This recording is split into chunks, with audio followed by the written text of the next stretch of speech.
Okay, tonight we're talking with the members of ObliVious before they get ready to take the stage at T10 in Mount Vernon. As usual, we'll start off with a simple question. Guys, if you'll introduce yourselves and tell us what you play. Andy Weston on bass. You'll probably have to speak up a little bit. It's starting to get noisy. That's what I was Andy Weston on bass.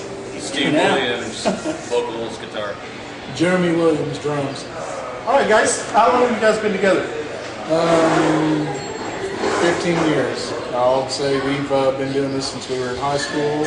We started off doing little events here and there, teen town events, birthday parties, whatever. And then we got old enough, started playing bars, and here we are. And that's with all the original members? Or?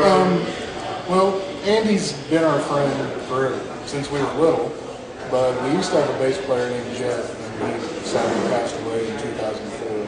But he was the original bass player of the band with Steve and I. Steve and I are cousins, and we've been playing since we were 12. Now, have you always, what drove you to start off on like drums? Or are you originally a drummer? Yes, I've been playing since I was 4 years old. Thomas first one. What about you? What kind of drove you to pick up the guitar for the first time? Oh man, I don't know. Combination of things, I guess. My dad was a professional musician. He was, well known and respected. And I kind of, at first I had a sort of a love-hate relationship with it. And Oh yeah. One day I picked it up and I just strummed it and I fell in love. And it's just that simple. I'm a guitar player, so just out of curiosity, what was the first guitar? It was a PB. I'm not sure the model, but it was brand spanking new. Oh, wow. Just brought it home, and the smell of it, it's just one of the things, man. It's an attraction. That's odd. Usually people say, oh, it's an old Spanish or an old six string that was in the corner, or a K or a silver tone. Now, what about you? What got you started in the playing music? Probably Steve. Like Steve. Oh, it's your ball. When I was little, he was, playing guitar, and I just thought it was so cool. I tried my hardest to play with these guys. Now, did you have any kind of lessons or anything, or just kind of picked it up? Yeah, I just bothered Steve to learn everything. Oh, that's awesome. Now, I gave him much. Yeah, I had to watch this time. Now, I know you guys are starting to write originals, aren't you? Mm-hmm. We have been. We've had originals for the past 10 years. They're just, we'll get them together, we'll play them out loud, and we'll get them together, we'll play them out loud. Just keep the same song. There's a reason for that, too. We've got our own self-titled CD called ObliVious. All our songs can be heard on either our Facebook, our Reverb Nation site, or our MySpace. It can also be heard as the theme song for SI Music Live. Yes, it can. Which is odd because the song is called Intro, which is our intro. The intro. It's So, a good way to kick anything off. wrote it special for us, I'm sure. And just something else. What's your reasoning on one of the original songs? The original thing, I was just talking about this with a buddy of mine the other day. I could have had, obviously we could have had certain CDs out by now. Right. I just can't stand the cookie cutter thing. I can't just take these chords that have been done a million times and just put different words on them, a different melody and describes me insane.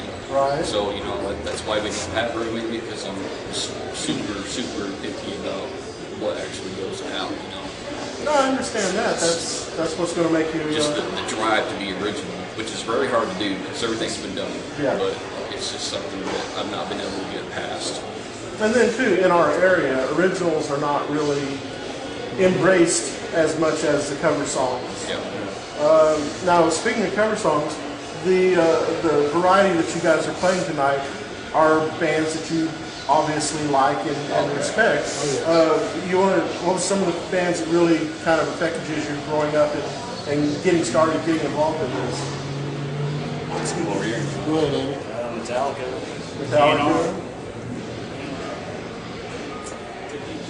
Myself, it started with Guns N' Roses. I mean, it's tried and true, man. He's just, I don't know about him as a person, but the music just, you can't deny it. Right. I got that going in. I went through a phase. I went through my my Nirvana phase. I went through my Smashing Pumpkins phase. You know, my I'm still in my Breaking Benjamin phase. But I mean, I've never. I mean, I appreciate other music, but I've got this thing where I just listen to the same stuff all the time, over and over.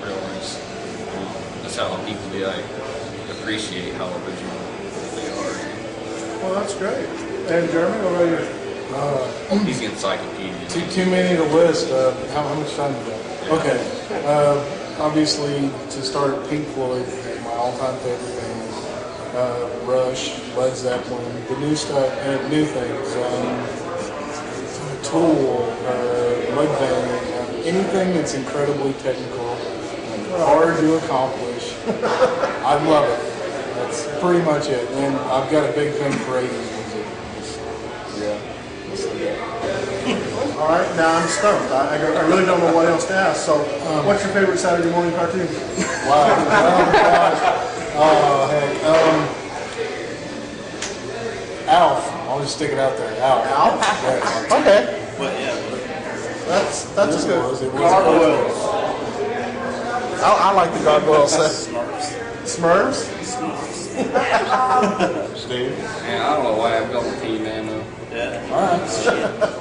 See, I was hoping somebody say like Scooby-Doo or Spider-Man so I could have you to do like the theme song, but Yeah. okay, that didn't work out. We're kids from 80 on. So, our Saturday morning cartoons were Alf. You like She-Ra. I can't remember this so long ago. She-Ra? You watch She-Ra? Jim.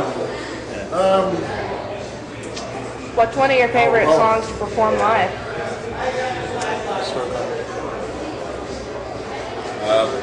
Probably Stars by not because it's popular, because it's got a lot of emotion tied to it. I'll go with that. Stars by Morning is the feeling that we can create by dynamics in the song.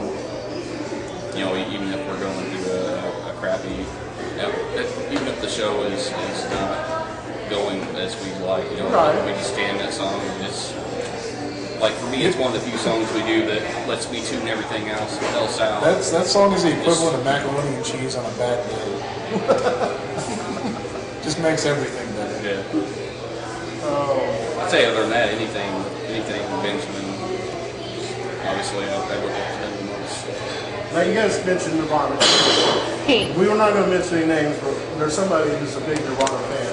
Yeah, You know, that's huge. will there be any Nirvana tonight? Oh yeah. Oh yes, definitely. Oh, okay. For sure. We started off, and we were a three-piece. We were 14 years old. We started playing a little dive in Heron called Little Rascals, and we actually walked away from that with everybody saying we were the Nirvana of 1995 from West Frankfort High School. So That's not a bad time. we've always been like Nirvana-esque as one of our biggest three-piece I had a crazy obsession with him. I mean, it went pretty deep. See, I'm just not going to say anything. I'm just going to walk away. I would literally spend 9 hours a day practicing his voice. Okay, Back in the day.